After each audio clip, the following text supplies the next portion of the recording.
बिस्मिल्लाहिर्रहमानिर्रहीम। Ladies and gentleman, अस्सलामुअलैकुम वरहमतुल्लाहि वबरकातुहू। नाज़रीन कराम, लास्ट वीडियो में हमने प्री इस्लामिक सोसाइटीज़ में रिलीजन और स्टेट में जो सेपरेशन हुई इस हवाले से डिस्कशन की थी। और आज की इस वीडियो में हम उसी टॉपिक को ही आगे लेकर बढ़ेंगे और उन्हीं सोसाइटीज़ पर हम ब्रीफली स्टडी करेंगे, उनमें डिग डीप करेंगे ताकि उन सोसाइटीज़ की स्टडी करके आज 2023 का जो इमेज है वो हमारे सामने सारे का सारा ट्रांसपेरेंट होकर आ जाए।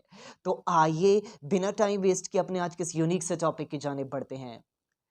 Ladies and gentleman, if we look at the pre Islamic societies, तो आप देखते हैं कि लास्ट वीडियो में जब हमने बात की कि रियासत और दीन में यानी कि सेपरेशन कर दी गई। अब उसके बाद आप ज़रा उस सोसाइटी में मज़ीद डिग डीप करें तो आप देखते हैं कि आसमानी निज़ाम के ऊपर मैन मेड लॉज को प्रेफर कर दिया गया। सोसाइटी में मैन मेड लॉज की इम्प्लीमेंटेशन होने लगी और आसमानी निज़ाम के ख़िलाफ़ बगावत कर दी गई। अब आप उस सोसाइटी के में डिग डीप करते जाएं तो आप देखें कि इवल और सेक्टेरियनिज्म का बाजार गर्म होने लगा। सेक्टेरियनिज्म अपने अरूज पर जाने लगी, फिरका वारियत, बुराइयां अपने अरूज पर जाने लगी। दूसरी जानिब उनकी मार्केटिंग का रुख करते हैं तो आप देखते हैं कि उस सोसाइटी में गैम्बलिंग अरूज पर जाने लगी, उस सोसाइटी में ब्राइबरी अरूज पर जाने लगी। और नीज आप कह लें कि एंटी बाइबल और एंटी तोरा सोसाइटी अपना असली चेहरा दिखाने लगी। अब आप उसकी बैंकिंग की स्टडी करें तो आप देखेंगे कि एंटी बाइबल और एंटी तोरा बैंकिंग की बुनियादें डाल दी गई। आप देखेंगे कि उधर यूजरी और इंटरेस्ट बेस्ड बैंकिंग का आगाज कर दिया गया। बाइबल और तोरा को पसे पुश डाल दिया गया और वहां पर इंटरेस्ट और यूजरी भी अपने सूदी निज़ाम अपने पंजे गाड़ने लगा उस सिस्टम में। अब आप उस सिस्टम की मजीद आगे पोस्टमार्टम करते चलिए, आप मजीद उसका पोस्टमार्टम करते चलिए तो आप देखेंगे कि जो उनके उनके जो दीनी उनके जो स्कॉलर्स थे, उनके जो रिबाइज थे, जो उनके पादरी हजरात थे, उन्होंने तो अपने आप को चर्च के अंदर बाउंड कर लिया था। चर्च के अंदर बाउंड कर लिया था। दीन सिर्फ चर्च और टेंपल की बाउंड्री वॉल के अंदर सिर्फ रह गया था। अब वो सिर्फ वहां पर आकर सजदे कर लेते, वहां पर आके घंटे बजा लेते।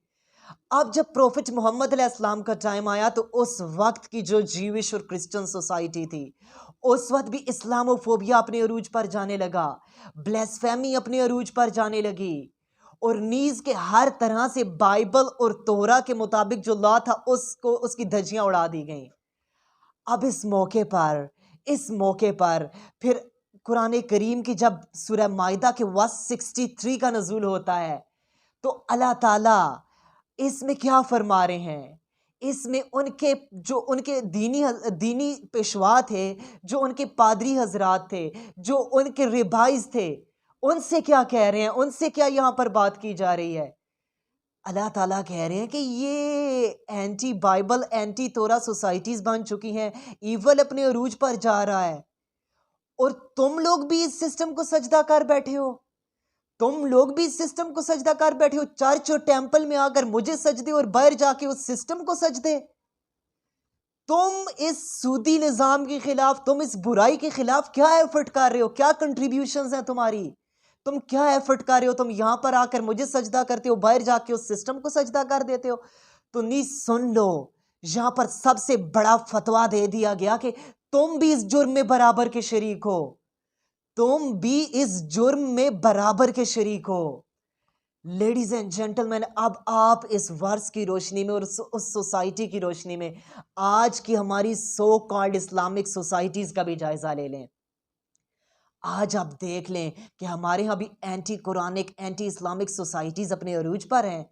हर तरफ यहूद का सिक्का जमा हुआ है, हर तरफ आप देख लें कि एंटी इस्लामी हम जिंदगियां गुजारें। और हमारे इसमें जो उलमा हैं उनका किरदार देख लें, इसमें हमारे उलमा का किरदार देख लें। सॉरी टू से कि जिस तरह उनको अल्लाह ताला ने यहाँ पर मेंशन किया है, तो इससे हमारे उलमा को भी अपने आप को देख लेना चाहिए, अपना मुहासबा कर लेना चाहिए। सॉरी टू से आज हमारे यहाँ जितनी भी इस्लामिक ऑर्गेनाइजेशंस हैं, जितनी भी इस्लामी तंजीमें हैं, each and every person is bowing down in front of this illegal system.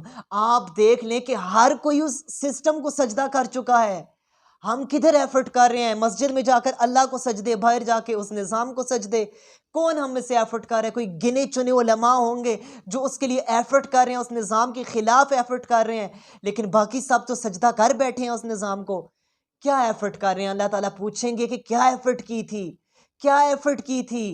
हमने क्या एफर्ट किया? हम देख लें, हमारी each and every Islamic organisation उस सिस्टम को सजदा कर बैठी है। हम भी बस जिस तरह वो अपने चर्चेज और अपने टेंपल्स में कहते थे, Jesus said that, Jesus said that, Moses said that, बस हम भी वही फ्रूई मसाइल पर लड़ पड़े हैं। हम भी उस सिस्टम को सजदा कर बैठे हैं। आप ज़रा इधर गौर कर सकते हैं, आप ज़रा इस पे झिक झीप करें ना। हज़रत अब्दुल्ला इब्न अब्बास रज़ी अल्लाह अन्हु फरमाते हैं कि जब सूरह माइदा की वर्स 63 का नज़ूल हुआ, तो इसमें उलमा की ये आयत उलमा की डांट डपट के लिए काफ़ी थी।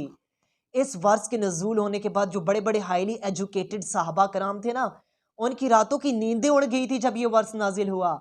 और आज हम लोग चैन की नींद सोते हैं। हम सोचें, हमारे उलमाए कराम सोचे कि कहाँ कहाँ कहाँ हमसे गलतियाँ हुई हैं। हमने अपनी जनरेशन तैयार नहीं की, हमने अपनी जनरेशन के लिए काम नहीं किया। कपल ऑफ डेज अगो मैं एक इसराइलियन का लेक्चर सुन रहा था, उसका इंटरव्यू सुन रहा था, आई थिंक बीबीसी पर था। वो कह रहा है कि हम अपनी नई नस्ल के लिए वो कुछ करना चाह रहे हैं कि नई नस्ल के लिए क्या स्ट्रेटजीज ली जाएं, लेकिन हम इस चीज़ को इग्नोर कर बैठे हैं, इस चीज़ को हम इग्नोर कर बैठे हैं। आप इस पर गौर करें। और इसके अलावा मैं अपनी यूथ से भी गिला करना चाहूँगा कि हमने अपने मज़हब के लिए, हमने अपने दीन के लिए क्या किया है।